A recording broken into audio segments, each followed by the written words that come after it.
బోధించాలి. కాబట్టి అలా బోధించి కొంతమందిని తప్పు ద్రోవలో నడిపించడానికి అవకాశం ఉంది. అది మంచి విశ్వాసంలో బలంగా ప్రార్థన చేసుకున్నా కూడా అటువంటి మోసపోయే విశ్వాసగ్రస్తులయ్యే అవకాశం ఉన్నదని దేవుని వాక్యము తెలదు. అలాగే ఆహార వస్తువుల్లో కూడా కొన్ని తినకూడదు, కొన్ని తినాలి. ఇది తింటే మీరు పరలోక రాజ్యానికి వెళ్ళాలని పాత నిబంధన కాలంలో ఉన్నది. కానీ ధర్మశాస్త్రం రక్షణ లేదు. యేసుక్రీస్తు ప్రభు వచ్చారు, మనం రక్షింపబడ్డాము. ఆయన రక్తము ద్వారా మనకు పాపక్షమాపణ కలిగింది. కాబట్టి దేవుడు సృష్టించిన ఏది కూడా తినకూడదని మనం బోధించకూడదు. ఏదైనా సరే ప్రార్థన ద్వారాను వాక్యం ద్వారాను ప్రార్థన ద్వారాను వాక్యము ద్వారాను అది దేవుడు సృష్టించిన ప్రతి వస్తువు మంచిది. కృతజ్ఞతాస్తుతులు చెల్లించుకుని ఎడల ఏది నిషేధింపదగినది కాదు. వాక్యం నమ్మదగిందా కాదు? పాత నిబంధనలో ఎన్నో దేవుడు వాళ్ళు ఎన్ని కండిషన్లు పెట్టినా వాళ్ళు మారలేదు కదమ్మా. ఎన్నో ఆయన ప్రవర్తనలో ఉండి వారికి ఎంతగా బోధించిన వాళ్ళు మారలేదు. మేకపోతుల రక్తం అందైనా, గొర్రెల రక్తం అందైనా, కోడెల రక్తం అందైనా, దూడల రక్తం అందైనా రక్షణ భాగ్యం కలగలేదు కాబట్టి యేసయ్య శిలువ వేయబడ్డారు. కాబట్టి ఇంకా అటువంటిది మనము పాటించకూడదు. ఏదైనా సరే కృతజ్ఞతాస్తుతులు చెల్లించి దేవుని నామంలో వాక్యం ద్వారాను ప్రార్థన ద్వారాను అది మనం తినేయచ్చు. తినిన తర్వాత అదంతా మన లోకడుపులోనికి వెళ్ళి అది బహిర్భూమిలోనికి వెళ్ళిపోతుందంట. కానీ లోపల నుంచి బయటికి వచ్చేదే మనుషుని అపవిత్రపరుస్తుందంట. దీనికి ఈ విషయంలో మనం జాగ్రత్తగా ఉండాలి. కానీ తినుదాని విషయంలో మాత్రం జాగ్రత్తగా ఉండాలి. ముందేం చేయాలి? మన లోపల నుండి బయటకు వచ్చేదే అపవిత్రపరుస్తుంది. మనల్ని, మన భక్తిని, మన విశ్వాసం, మన శరీర సమస్తం కూడా మన నోటి నుంచి బయటకు వచ్చేదే మనల్ని అపవిత్రపరచదని పౌలు గారు కూడా తేటగా చెప్పుతున్నారు. 6వ వచనం ఈ సంగతులను సహోదరులకు వివరించిన ఎడల నీవు అనుసరించుచు వచ్చిన విశ్వాస సుబోధ సంబంధమైన వాక్యం చేత పెంపారుచు క్రీస్తు యేసునకు మంచి పరిచారకుడిపై ఉండుము. చూసారండి, ఇక్కడ ఈ సంగతులను సహోదరులకు వివరించు అంటే దేవుని వాక్యము చదివి సత్యాన్ని గ్రహించి సహోదరులకు బోధించాలి. మంచి బోధకులుగా మనం ఉండాలి. అందుకే మీలో ఎక్కువ మంది బోధకులుగా ఉండడానికి ప్రయత్నం చేయండి.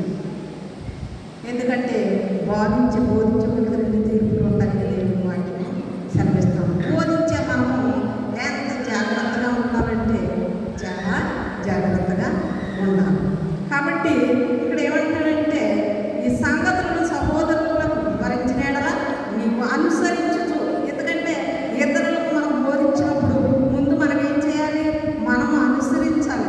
వచ్చిన విశ్వాస సుబోధ సంబంధమైన వాక్యం చేత పెంపారుచు.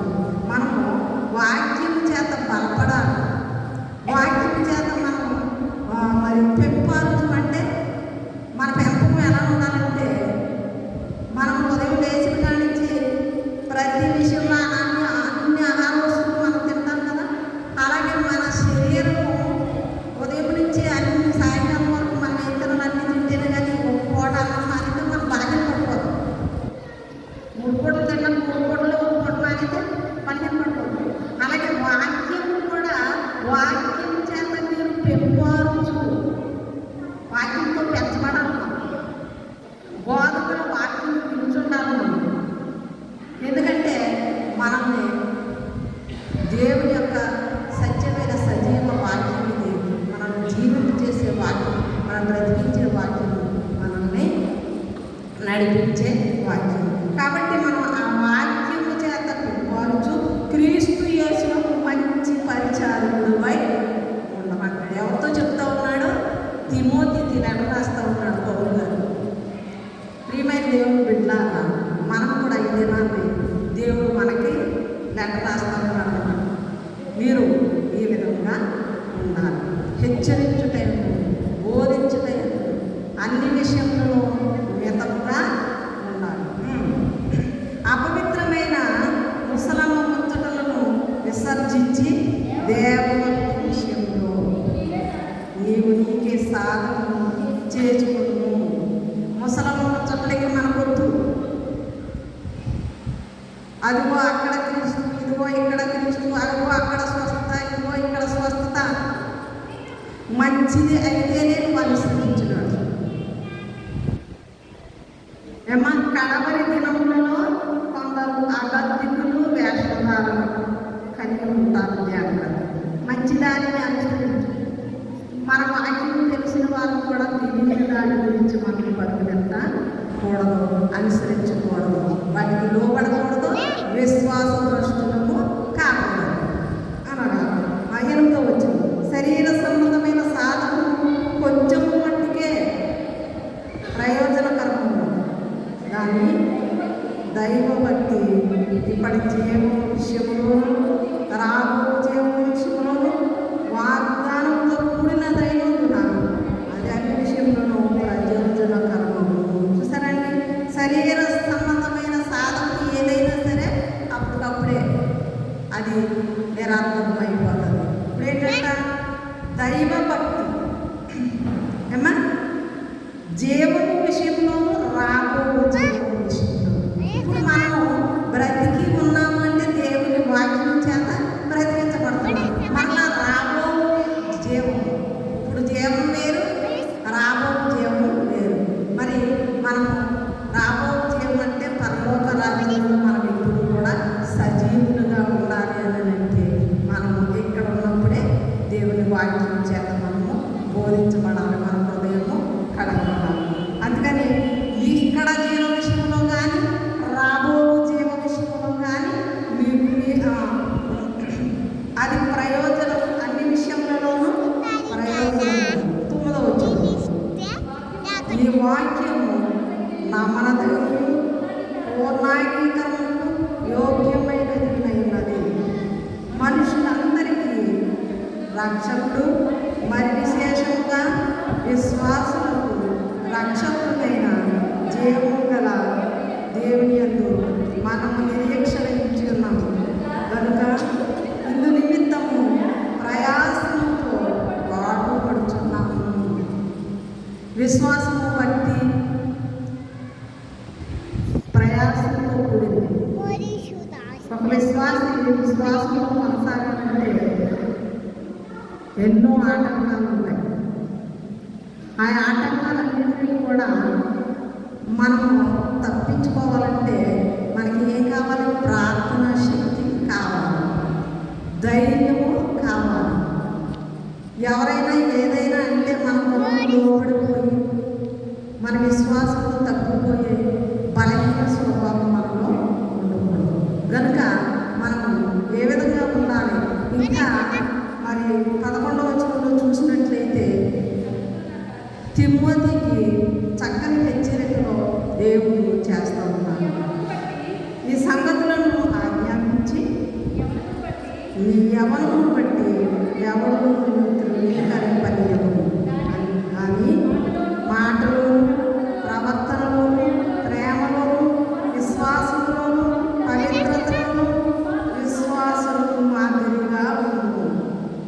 చూసారా అండి, ఇక్కడ చూసినట్లయితే మనము అన్ని విషయంలో కూడా మితముగా ఉండవలెనని అపోస్తలుడైన పౌలు తిమోతికి రాస్తూ ఉన్నాడు. యవ్వనమును బట్టి యవ్వనము కూడా మిమ్మల్ని తృణీకరింపనివ్వండి. మరి యవ్వన కాలంలో చక్కగా దేవుని యందు భయభక్తులు కలిగి జీవించినప్పుడు అనేకమైన గాలిపనులు వస్తూ ఉంటాయని గాలిపనం అంతా తెలుసుకోవాలి. మళ్ళీ అంటే దేవుడు పనులు ఆపేసి చక్కగా కాకుండా అలాంటి విషయాల్లో మనం ఏం చేయాలంట? తప్పిపోకూడదంట. అయితే అది మీ అమ్మను బట్టి ఎవరు తృణీకరం మిమ్మల్ని మీరే కాపాడుకోవాలి, మనల్ని మనమే కాపాడుకోవాలి. అమ్మకాలంలో ఎవరైనా మనల్ని తృణీకరించకుండా మనల్ని కాపాడుకోవాలని పౌలు గారికి మరి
దేవుడికి ఇష్టమా?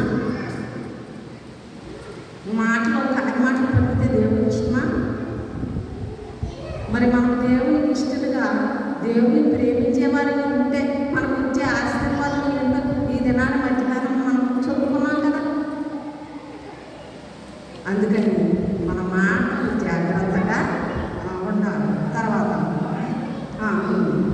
మాటలోను, ప్రవర్తనలోను, ప్రేమలోను, విశ్వాసంలోను, పవిత్రతలోను, విశ్వాసము మాదిరిగా మన విశ్వాసంలాగా ఉండాలి. కానీ ఆ విశ్వాసంలాగా మనము ఉండకూడదు. ప్రేమలో మనము పవిత్రులుగా ఉండాలి. కానీ మరి ప్రేమ లేని వాళ్ళమైతే మన భక్తి అంతా కూడా బూడిద పోసిన పన్నీరు అయిపోతూ ఉంటారు. కాబట్టి మనం ఎప్పుడు కూడా ఆశీర్వాదం దీవెనకు దూరంగా వెళ్ళిపోతాం. దేవుడు చెప్పాడు కదా, ముదిమి వచ్చే వరకు సంకరించుకుని వాడు నేనే, మీ తల వెంట్రుకలు నెరయి వరకు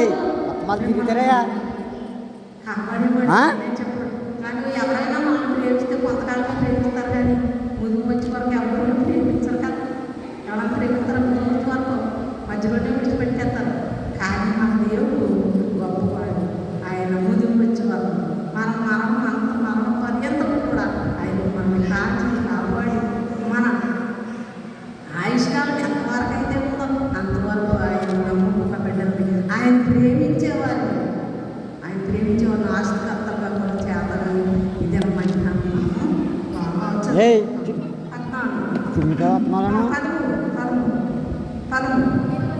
నేను వచ్చే వరకు చదువులేదును, హెచ్చరించుటేను, బోధించుటేను జాగ్రత్తగా ఉన్నాను. ప్రియమైన దేవుని బిడ్డలారా, పౌలు గారు అంటూ ఉన్నాడు, పౌలు గారికి కొనుక్కున్నారు, మరి తిమోతి గారికి కొనుక్కున్నారు. ఆయన చెప్తున్నాడు, నేను వచ్చు వరకు కూడా హెచ్చరించుటయందు, బోధించుటయందు, నేను వచ్చే వరకు చదువుటయందు. వాక్యము బాగా చదవాలి. వాక్యం చదవకుండా మన నోటు వచ్చిన మాటలు మాట్లాడకూడదు. వాక్యము బట్టే మనము మాట్లాడేందుకని వాక్యము బాగా చదవాలి. ఒకవేళ చదువులేని వారైతే వినాలి, జాగ్రత్తగా వినాలి. హెచ్చరించుటేందు, ఇతరులకి హెచ్చరించుటేందుకు జాగ్రత్తగా ఉండాలి. ఎందుకంటే హెచ్చరిక అనగా గాలి మనకుంటే టీవీలో రేడియోలో ముందే చెప్తూ ఉంటారు, గాలి మనకు జాగ్రత్తగా ఉండండి. అలాగే ప్రవక్తలను పంపించి దేవుడు అనేక మంది హెచ్చరిక చేశాడు, వారు వెళ్ళలేదు కాబట్టి యేసయ్యను పంపించాడు దేవుడు. కాబట్టి ప్రియమైన దేవుని పెట్టారా, ఇప్పుడు వాక్యము హెచ్చరించుటయందును, చదువుటయందును, బోధించాలి, ఇతరులకు బోధించాలి. ఇతరులకు బోధించిన తర్వాత మనమే భ్రష్టమైపోతాం. ముందు మనమే కాపాడుకోవాలి, జాగ్రత్తగా ఉండాలి. కాబట్టి మనం బోధించేవారు సమస్త ప్రవర్తనలోను, ప్రేమలోను కాదు. నేను వచ్చి వరకు చదువుటేందును, హెచ్చరించుటేందును, బోధించుటేందును జాగ్రత్తగా ప్రతిదీ కూడా జాగ్రత్తగా ఉండాలి, జాగ్రత్తగా బోధించాలి, జాగ్రత్తగా చదవాలి. బైబిల్ చదువుకుంటే వెళ్ళిపోతే అర్థం, బైబిల్ అర్థం, బైబిల్ మర్మంతో కూడింది. ప్రవక్తలు మాట్లాడినప్పుడు చిన్న చిన్న కథల కింద చెప్పి మాట్లాడేవారు, ఉపమానాలతో మాట్లాడేవారు, ప్రజలకు అర్థమయ్యేది. యేసు ప్రభు వారు కూడా ఉపమానాలు చెప్పి మనకు అర్థమయ్యేటట్టు ఆయన మాట్లాడుతూ ఉండేవారు. అలాగా చదువుకుంటూ వెళ్ళిపోతే అర్థమవుతుంది, కానీ దానిని మరలా చదివిందే మనము ధ్యానం చేసుకున్నప్పుడు దేవుడు మనకు ఎలా అర్థమవుతుందని మనం అనుకుంటాం, కానీ దేవుడే తన పరిశుద్ధాత్మ శక్తి ద్వారా బయలుపరుస్తూ ఉంటాడు. కాబట్టి మనం జాగ్రత్తగా ఉండాలి. అన్ని విషయంలో జాగ్రత్తగా ఉండాలి. 14 పెద్దలు హస్తక్షేపణం చేయగా ప్రవచన మూలమును నీకు అనుగ్రహింపబడి నీలో ఉన్న వరము ఆలక్ష్యము చేయను. చూడండి, కొంతమంది క్షేమం చేసి మనకి వాక్కు వస్తుంది. పూర్వం ఎప్పుడు కూడా మరి వాక్కు చేత దేవుడు మాట్లాడేవారు. ఇప్పుడు కూడా ఉన్నారు, అప్పుడు ఉన్నారు, ఇప్పుడు ఉన్నారు.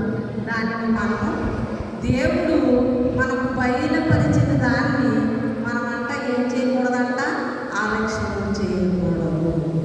అంటే దేవుడు ఏదైతే మాట్లాడాడో, దేవుడు ఏ వరమైతే నీకు ఇచ్చాడో దాన్ని ఆలక్ష్యం చేయకూడదు.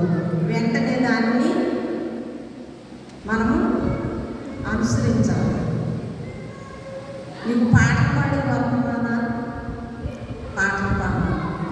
వాక్యం చెప్పే వరం ఉన్నదా? వాక్యం చెప్పాలి. ప్రార్థన శక్తి నీకు ఉన్నదా? ప్రార్థన చేసే అనేకులకు మాదిరికరంగా ఉండాలి. స్వస్థత వరం ఉన్నదా? ప్రతి రోగి దగ్గరికి వెళ్ళి మనం ప్రార్థన చేయాలి. ఇంటింటా ప్రార్థన చేయాలి. అదే సువార్తని యొక్క పని. మనకి ఇంటింటికి వెళ్తే సిగ్గేస్తాం, ఎందుకంటే ఇలా పని పాటలు ఎక్కడ తిరుగుతున్నారన్న. కానీ నిజమైన బోధ ఏంటంటే ఇంటింటికి వెళ్ళి ప్రార్థన చేయాలి. అదే సువార్తని యొక్క సువార్తను గురించి నేను సిగ్గుపడవాడను అని పౌలు గారు చెప్తున్నారు కనుక మనం ఆ విషయంలో సిగ్గుపడకుండా బోధించాలి. 14 నీ అభివృద్ధి అందరికీ తేటగా కనపడాలి. తేటగా కనబడి నిమిత్తం అని చదివి అర్థమాలేదా? మీ అభివృద్ధి అందరికీ తేటగా కనబడి నిమిత్తం వీటిని మనస్కరించు, వీటి అంటే సాధనము చేయి. ఏంటి అభివృద్ధి? దేవుని వాక్యంలో అభివృద్ధి. దేవుడిచ్చిన స్వరం ఇచ్చాడు కదా దేవుడు, పాటలు పాడడంలో అభివృద్ధి. ప్రార్థన శక్తిని దేవుడు ఇచ్చాడు కాబట్టి ప్రార్థన శక్తిలో అభివృద్ధి. విశ్వాసంలో అభివృద్ధి. నిరీక్షణలో పట్టుదల కావాలి. ఇవన్నిటిలో అంటే ఆస్తిపాతులు పెట్టి బంగారం మరి ఈ లోక సంబంధమైన అన్నింటి అభివృద్ధి అంటారు. కానీ దేవుడిలో ఉన్నటువంటి ఈ అభివృద్ధి అది మనుషులకి కనబడనివ్వాలంట. అంటే దేవుడిచ్చిన వరాన్ని మనము దాచుకోకూడదు, అది అందరికీ కూడా కనబడాలి. ఇప్పుడు ఈ దినాన్ని ఇక్కడ వాక్యం చెప్తున్నది అందరికీ తెలుస్తుంది. వాక్యం చెప్పగలిగిన శక్తిని చెప్పకుండా అక్కడ మెదకుండా కూర్చుంటే అది దేవుడిచ్చిన తలాంతును పోయి తీసుకెళ్ళిపెట్టినట్టుగా ఉండాలి. కాబట్టి మీకు ఇచ్చిన తలాంతును అందరికీ తెలియబడించినప్పుడే అది అభివృద్ధిలోనికి వస్తూ ఉంటాయి. దేవుడిచ్చిన వరమును అభివృద్ధి చేసుకోవాలి. అభివృద్ధి చేసుకోవాలన్నమాట. ప్రియమైన దేవుని పిల్లలారా, నిన్ను కూర్చి నీ బోధన కూర్చి జాగ్రత్త కలిగి ముందు మనల్ని గురించి, మన బోధన గురించి మనం ఇతరులను బాధ పెట్టే కొన్ని ఉంటాయి. అంటే నేను ఉన్నదన్నట్టుగా చెప్పేదాన్ని బైబిల్లో ఎక్కడెక్కడో ఏవో ఉంటాయి. మతన కాలంలో అంతా కూడా చాలా ఘోరంగా ఉంటుంది. అదంతా తీసేసి బోధించేసి మీరు అని బోధించేయకూడదు. అందరం కూడా పాపం చేసి దేవుడు గురించి మహిమను పొందలేకపోతున్నాం మనం. కానీ మీ బోధలో విమర్శ మాత్రం ఉండకూడదు. విమర్శ ఎప్పుడైతే ఉన్నామో అప్పుడు ఎవరికి దేవుడు మనం విమర్శిస్తే ఈరోజు మనం బతుకుంటామా? దేవుడు విమర్శించాడు ఎప్పుడైనా? ఆమె విస్తారంగా ప్రేమించింది కనుక ఆమె విస్తారమైన పాపంలో క్షమించబడింది. ఈరోజు పదిహారం మనం చెప్పుకున్నాం కదా ఆమె గురించి. పాపాత్మురాలైన స్త్రీ యేసయ్య దగ్గరకు వచ్చాయి. పాపం మిక్కిలి విలువ గల అతను తీసుకొచ్చి ఆయన పాపంలో పోసింది కనుక ఆమె విస్తారమైన పాపంలో ఎవరైతే దేవుడు విస్తారంగా ప్రేమిస్తారో మన ఏ పాపైనా దాగి ఉండదు. ఏ పాపాలైనా క్షమించగలిగిన శక్తివంతులు మన యేసయ్య కానీ మనుషులకు భయపడవద్దని దేవుడు వాక్యం సెలవిస్తాడు. అందుకని ఎవరిని బట్టి కరెక్ట్కుండా ధైర్యంగా మీరు బోధించు. నిన్ను కూర్చి నీ బోధన గురించి జాగ్రత్త కలిగి వీటిలో నిలకడగా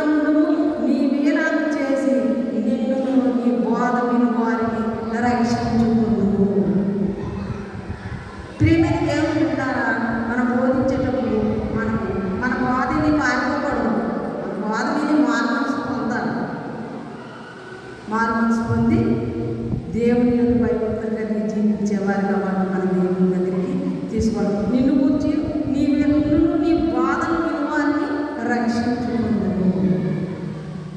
నీ నోటి మాటలు ఇతరుని రక్షిస్తాయి. వేదికలకి ప్రసంగం చెయ్యక్కర్లేదు. కానీ ఎవరైతే దేవుని తట్టు అనేకులను త్రిప్పులో వారు ఆకాశంలో మండలంలో జ్యోతుల వలె వెలిగించబడతారు. మీరు ఈ లోకంలో వెలుగై ఉన్నారు. దేవుని భాషను శ్రమిస్తాము. మన వెలుగు సంబంధం అపోస్తలుడైన పౌలు తిమోతి గారికి హెచ్చరించి నీవు ఇలా బోధించాలి. అనేకులు బోధించే మనం కూడా వేరొకరి చేత బోధించబడాలి. మంచి సేవకుల బోధన మనం శ్రద్ధగా వినాలి. మన హృదయంలో వాక్యం ఎక్కలేదు. ఎక్కితే మన కీళ్ళు ఎముకలు కండములు అన్ని సమస్తము కూడా పరిశుభ్రపరచబడతాయి, స్వస్థపరచబడతాయి. ప్రియమైన దేవుడు వింటున్నారా? ఇది నాకు పౌలు గారు తిమోతికి ఏ విధంగా అయితే హెచ్చరించి ఆయనకు బోధించి సంఘములకు నీ మాటలు తెలియచేయమని చెప్తూ ఉన్నాడు. ఇలాంటి మనం కూడా ఆ మాటలు నేర్చుకుని మన ప్రవర్తనలో, చదువుటలో, వాక్యంలో, అన్ని విషయంలోనూ మనకు మితముగా భక్తిని కొనసాగించాలని. ఓ పరిగెత్తేయకూడదు. గబ్బా పరిగెత్తి ముందు కడుపుని ముందుగాళ్ళు వాకాలు చెప్పకూడకపోతాయి. కానీ పరిగెత్తకూడదు. జాగ్రత్తగా మితముగా. ఎక్కువ తినేదే ఏముంటుంది? ఆయాసపడతాను మాట్లాడుకుంటాయి. కాబట్టి మీరు మితముగా ముందు మనల్ని బోధించే మన నోట ఏం మాట్లాడుతున్నాయో మనం జాగ్రత్తగా విషయంలో కూడా మితముగా మనమని దేవుని వాక్యం సెలవిస్తూ ఉంది. తిమోతికి చక్కని మాటలో పౌలు గారు హెచ్చరిస్తూ ఉన్నారు. ఇది మనకు మన సంఘాలు నీకు నాకు అందరికీ కూడా దేవుడు హెచ్చరిస్తూ ఉంటారు. ఇక్కడ 5వ వచనంలో 2 మాటలు చదువుకుందాం. సంఘము ఏ విధంగా ఉన్నారు? 5 వృద్ధుని గద్దెంపక తండ్రిగా భావించి అతని హెచ్చరించుము.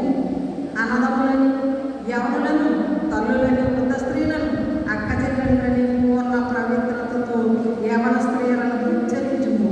నిజముగా